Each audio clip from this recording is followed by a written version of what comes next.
Hey, Lifehouse Church. Hope you guys are having a great day today. Thanks for joining us on what's going to be our last online Wednesday night devotional for 2020.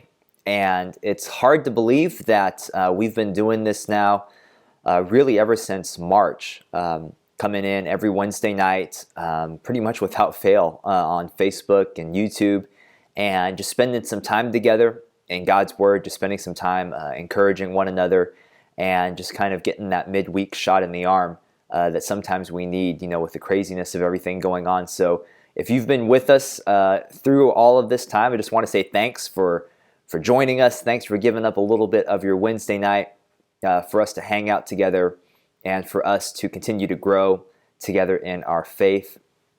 We will continue. The plan is now just to continue to do what we're doing here, and for there to be some short devotional content for Wednesday nights, especially as everything with the pandemic continues on. Who knows what that situation is going to look like as we go into 2021. So as of now, we're just planning on continuing to meet together here online and just to do this. And if that changes, of course, that'll change. But who knows what the future brings right now. So we're just continuing to try to be faithful and just continuing to try to walk it out one step at a time.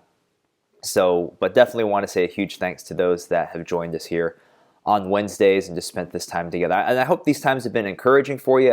I hope they've been helpful for you, and that it's something that at least just has a benefit and some impact on your life and on your walk with Jesus.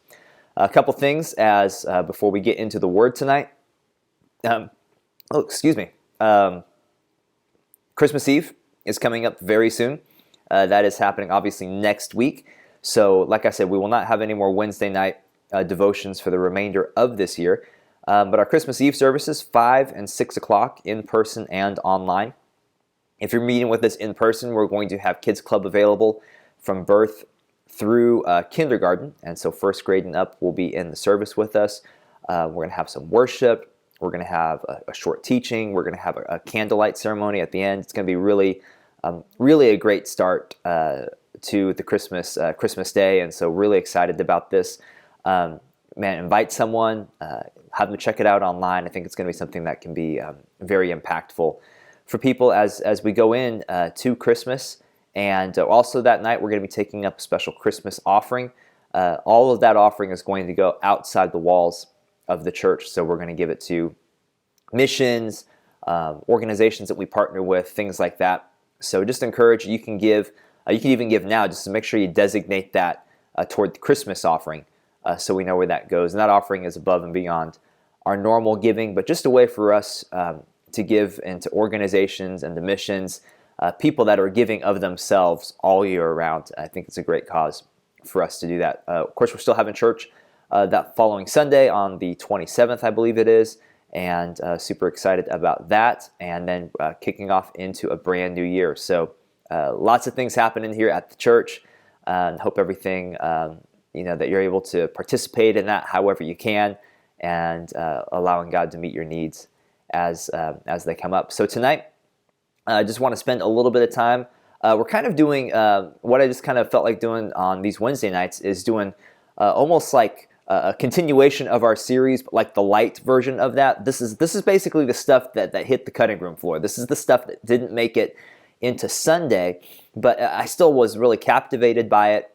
And so just kind of, it's the reason for the season light, if that makes sense. And so we're kind of going to be looking at some of these stories, stuff that wasn't quite going to make it into the Sunday morning messages, but just still some really neat stuff that surrounds the Christmas season, surrounds all these Christmas stories. I think a lot of times, especially if you've been in church for a while, we can become really just familiar and desensitized to the stories that surround Christmas. And so it's really neat just to it's been neat for me just to take a moment and dive a little deeper into some of these stories. And, it's almost like we can let, Christmas specials or nativity scenes just kind of really influence our understanding and our theology and our thinking of how it went down on Christmas.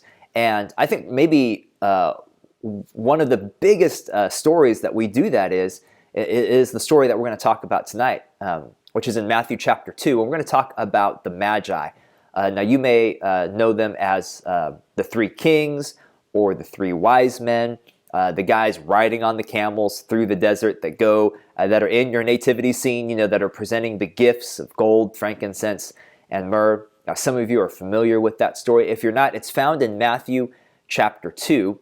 The whole story starts in verse 1 through verse 12 is really where the story of the Magi are contained. And it's an interesting story. I was digging in and doing a little bit of research on the Magi, and a lot of times, the early translations of the Magi translated them as the wise men, or some would even say, the three kings. But more modern translations that have really dug in to the history and the context of the word actually found out it's three. The Magi was the term they came up with, and Magi is similar to the same word where they get the term mage. So a mage is a magician. So in some aspects, these are the three magicians. Now, I'm not talking like David Blaine or David Copperfield, that kind of thing. These guys were ancient astrologers. And so these were three men. First of all, we don't even know if it was three. The Bible never says specifically that there were three. Now, a lot of tradition, we say three because there were three gifts, but we actually don't know how many people showed up to the house of the young Jesus. Could have been three, could have been more than three. There's actually not a number. But don't go change your nativity scene. I mean, it's fine. Rock the nativity scene that you have. But just saying, we actually don't know how many people there were that showed up. But these Magi were ancient astrologers, and they actually were in Persia, is where it's thought that the Magi originated from. And so these were guys that studied the stars and studied the heavens constantly. And this was common back in ancient times. In ancient pagan cultures, people would look to the stars and the heavens, expecting a sign from the gods. Kings would consult people like Magi to see, is this the time to go to war? Is there a famine coming? Different things like that, because they believed that the stars and the heavens spoke. It's almost like they were lowercase g gods that spoke to the people. And so that's what the Magi did. Now, interestingly, the prophet Daniel, in the book of Daniel, if you go back into the Old Testament, when he was taken into captivity, he was taken into captivity in this same area, Babylon, Persia. And so it's believed that these Magi had access to the prophecies of Daniel, which is why they would have known to be looking into the heavens and looking for this star, looking for this sign of the coming Messiah. And so even though these Magi weren't people that followed the same, the God of Daniel, but they were looking toward the heavens for this, because it's believed because of the writings of Daniel. And so just kind of summarizing the story here. So these Magi see the star, an announcement of, it's like God's heavenly birth announcement. He's like, hey, my man is here, Jesus is here. And so they see the star and they recognize from the prophecy, they recognize that this is the sign they were looking for that announced the coming of the Messiah. So they travel about 800 miles to where Jesus is in Jerusalem, and in Bethlehem. So they travel 800 miles, and first they stop at King Herod. And Herod, so the Magi come, they meet with Herod. And Herod may have been someone, a lot of these ancient kings, like I said, would entertain these Magi, entertain these people just because maybe they had a message for them, in terms of some celestial event, things like that the gods were speaking to the kings. And so Herod entertains these Magi. And the Magi say to Herod, we see in the heavenly announcement that the true king is here. And Herod wants nothing to do with this, because Herod he's a violent man, he's an insecure man. And so he says, hey, go find this guy so that I can worship him too. But really, Herod wants to take out the competition. And so because of the announcement of the Magi, Herod issues a decree and actually commits a massive genocide in terms of young baby boys that were born in this area. It's a tragic, horrible story. It really just kind of gives you an insight into the brutality of these times. And sometimes when we read biblical accounts, it's important for us to remember This is not the modern world that we're dealing with. This is an ancient world. This is a world that is far removed from, the morals and just kind of some of the stuff that we know now. We can't impose that on what's happening in an ancient text, in an ancient culture. So some of the stuff you may read in the Bible, it may be kind of disturbing, but you have to remember this is happening a long time ago in an ancient culture, in an ancient world. And so we have to keep that in mind as we read through these stories. So then the Magi find baby Jesus and give him these gifts of gold, frankincense, and myrrh, which is going to be really important because Herod, having issued this decree to kill these babies, God speaks to Joseph and says, hey, you guys need to get out of town. And so Joseph flees to Egypt, and it's commonly believed that the gifts that the Magi gave to Joseph and Mary and Jesus were what sustained them monetarily as they fled into Egypt and allowed them to be on the run and to escape the persecution and to escape the violence that was happening back at home, because Joseph was not loaded, he was not a high roller, he's just a normal dude, and so he would not have had the means otherwise to be able to sustain, living on the run. And man, if you've spent 2 weeks on vacation living in a hotel, you understand that stuff piles up quickly, and it's no different for Joseph. And so the Magi, God used their gifts in order to help Joseph and Mary and baby Jesus be able to escape the violence of what was happening. So that's the story of the Magi. Now, why I unpack all of that is there's just a couple of things that I want us to see. I'm going to try to keep it somewhat abbreviated here in this context, but I think for some people, we can get into a season of searching. Just like as the Magi were searching the heavens, searching for a sign, I think in our lives, we can be in a season of searching.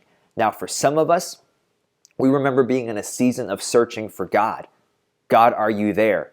God, would you just give me a sign that you're there? But now if you're a follower of Jesus, maybe God met you in that place and in that season of searching, but you remember what it's like to be searching. God, is there a God? Does God really exist? If he does he really care about me? Does he really want anything to do with me? And we're in a season of searching for God. And maybe you're someone that knows someone that is in a season of searching. They don't have a relationship with God. And, at times they seem like they want nothing to do with God. But then at times it seems like maybe they're open to the things of God or open to hearing about your faith. And so we're in a season of searching when it comes to God. But also, I think in our lives, oftentimes we're in a season of searching for other things. We're in a season of searching for purpose. We're in a season of searching for direction. We're in a season of searching for answers.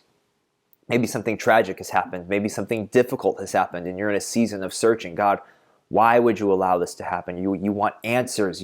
Maybe you're staring down the barrel of big decisions, and you have to figure, okay, where's the direction that I'm supposed to go? And you're in a season of searching for answers, searching for direction. Oftentimes in our life, we can be in a season of searching. And I think this is where the Magi were. They were searching the heavens. They were searching for a Messiah. They were searching for a God that we don't even know if they really believed in. They were searching for a God that we don't even know to what extent they understood this God, to what extent they believed this God. Did they worship pagan gods?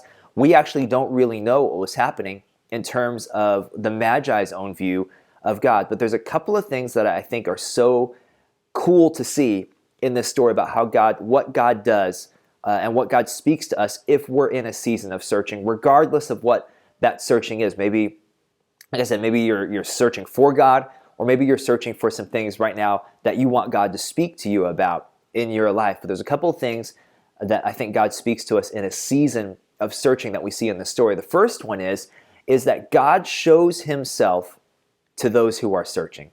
God shows himself to those who are searching. In Jeremiah, I believe it says, if you seek me, you will find me. In those days, if you seek me, you will find me. And we have to have the confidence and we have to have the faith to believe that, God, if I am earnestly seeking you, God, you're not hiding yourself from me. You're not hiding the answer from me, God. You're not out there playing hide and seek, playing hard to get, being cruel, withholding things from me because you somehow get pleasure from that. That's not who our God is. We have the faith and the confidence to see that if we search for God, if we're seeking God with an open and an honest heart, that God will reveal himself to us. And we see that in this story, that these magi, once again, these astrologers, these people who lived in a faraway land, far away from what God was doing, with his people, we're searching God and we're seeking God, maybe using the prophecies of Daniel as some sort of reference, and they didn't really know what they were looking for yet. God showed up powerfully in their lives, and God led them to Jesus. And I think it's just such a great reminder for us that if we're seeking God, if we're searching for him, if we're looking for him, even for people in our lives that don't know God, maybe, but if you see, man, they're searching, we have to have the confidence, we have the faith to say God is going to reveal himself to them. And part of our responsibility in your season of searching, in our season of searching, is we have to be looking and just aware, God, where are you trying to speak to me? God, what are you trying to say? Just as the Magi studied the heavens and studied, and they recognized the sign when it came.